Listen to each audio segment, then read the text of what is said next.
Welcome to my YouTube channel cam journey by Zainab. Students, आज हमारा तीसरा टॉपिक है डिस्कवरी ऑफ प्रोटॉन। ये भी हमारे पास क्या है, एक इम्पोर्टेंट लॉन्ग क्वेश्चन है। कल हमने एक इम्पोर्टेंट लॉन्ग क्वेश्चन पढ़ा था, आज दूसरा लॉन्ग क्वेश्चन हम पढ़ रहे हैं। तो प्रोटॉन जो है बच्चों, उसको हम पॉजिटिव चार्ज कहते हैं। इन 1886 ओ गोल्डस्टाइन, ई गोल्डस्टाइन वो कह रहे हैं, ई गोल्डस्टाइन एक साइंटिस्ट थे जिसने फर्स्ट ऑब्जर्व किया था कि एटम के अंदर पॉजिटिव चार्ज पाया जाता है। फिर इसने एक्सपेरिमेंट्स किए थे। एक्सपेरिमेंट्स करने के लिए इसने, जैसे हमने कैथोड रेज में डिस्चार्ज ट्यूब में एक्सपेरिमेंट करवाए थे, ऐसे ही प्रोटॉन के लिए भी हमने डिस्चार्ज ट्यूब में एक्सपेरिमेंट करवाए हैं। तो सबसे पहले हम कंस्ट्रक्शन देखेंगे। आप कहेंगे बच्चों, हम लिख लेंगे अ हार्ट ट्यूब, एक हार्ट ट्यूब हम लेंगे। उसके बाद हम लेंगे 2 इलेक्ट्रोड, जिसमें एक इलेक्ट्रोड जो है हमारे पास वो एनोड का बना होता है और एक इलेक्ट्रोड है वो कैथोड का बना होता है। जो कैथोड का बना हुआ इलेक्ट्रोड हम लेंगे ना, वो परफोरेटेड कैथोड होगा। क्या होगा? परफोरेटेड कैथोड, यानी कि उसमें क्या में ऐसे सुराख पाए जाएंगे, ऐसा कैथोड होगा हमारे पास। जैसे आटा गूंदने के लिए हम छन्नी का इस्तेमाल करते हैं ना, वैसे हमारे पास कैथोड होगा। उसके बाद हम लेंगे बैटरी। अब हमारे पास एक अपरेटस आ जाता है, डायग्राम आ जाती है। उसमें क्या है, हमने क्या किया है, एक डिस्चार्ज ट्यूब ली है जिसमें 2 इलेक्ट्रोड रखे हुए हैं और हमने यहाँ पे क्या किया है, हाई वोल्टेज अप्लाई किया है। जब हम 2 इलेक्ट्रोड में हाई वोल्टेज अप्लाई करते हैं, पॉजिटिव टर्मिनल से एक हम जोड़ते हैं नेगेटिव टर्मिनल से। जो पॉजिटिव टर्मिनल से जोड़ा है बच्चों, उसको हम कहते हैं एनोड, और जिस इलेक्ट्रोड को हमने नेगेटिव टर्मिनल से जोड़ा है उसको हम कहते हैं कैथोड।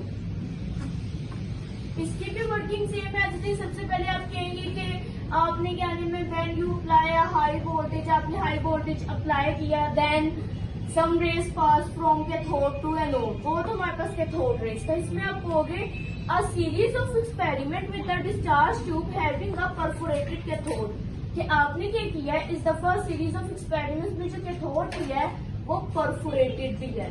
उसके बाद आप देखोगे अ न्यू टाइप्स ऑफ रे वर produce from the anode which move toward the cathode. आप देखोगे एनोड से भी कुछ रेज निकलती हैं जो कैथोड की तरफ मूव करके आती हैं। वो हमें कैसे पता चला कि एनोड की तरफ कुछ रेज निकलती है और कैथोड की तरफ आती है? क्योंकि हमने इस बार अपना जो कैथोड लिया था वो परफोरेटेड लिया था। जब ये इन सुराखों में से पास थ्रू हुआ तो यहाँ पे इसमें शाइन प्रोड्यूस हुई। अब देखिए बेटा जी, जो कैथोड है वो नेगेटिव चार्ज है, एनोड जो है वो क्या है, पॉजिटिव चार्ज है। तो पॉजिटिव नेगेटिव आपस में क्या करते हैं, अट्रैक्ट करते हैं। जब पॉजिटिव नेगेटिव आपस में अट्रैक्ट करते हैं तो इससे पता चला जो एनोड से कैथोड की तरफ रेज आ रही है ना, वो हमारे पास क्या है, पॉजिटिव चार्ज रे है।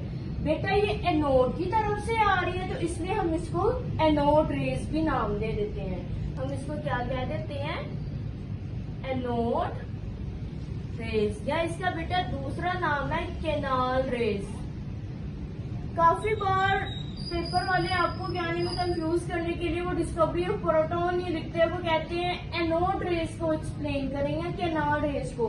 तो 9th क्लास के बच्चे होते हैं वो कंफ्यूज हो जाते हैं। तो आपने ये चीज याद रखनी है, डिस्कवरी ऑफ प्रोटॉन भी एक नाम है, एक नाम एनोड रे और एक नाम कैनाल रे है। तो इससे हमारे पास लॉन्ग क्वेश्चन पूछेगा। तो मैंने आपको ये जैसे बेटा इधर लिखा है ना लॉन्ग क्वेश्चन, आपने भी ऐसे एज इट इज लिखना है। उसके बाद बेटा आपको एक बात बता दो, डिस्चार्ज ट्यूब में जो हम गैस अप्लाई करते हैं ना, हर गैस डिफरेंट होती है। तो इस टाइम हमने जो अप्लाई किया वो हाइड्रोजन गैस है। हाइड्रोजन गैस ही हम क्यों अप्लाई करते हैं, याद रखिएगा। जब भी आपने, कितने भी साइंटिस्ट हैं, उन्होंने जितने भी आज तक एक्सपेरिमेंट किए हैं उन सब ने हाइड्रोजन गैस ही अप्लाई की है सबसे पहले। क्यों?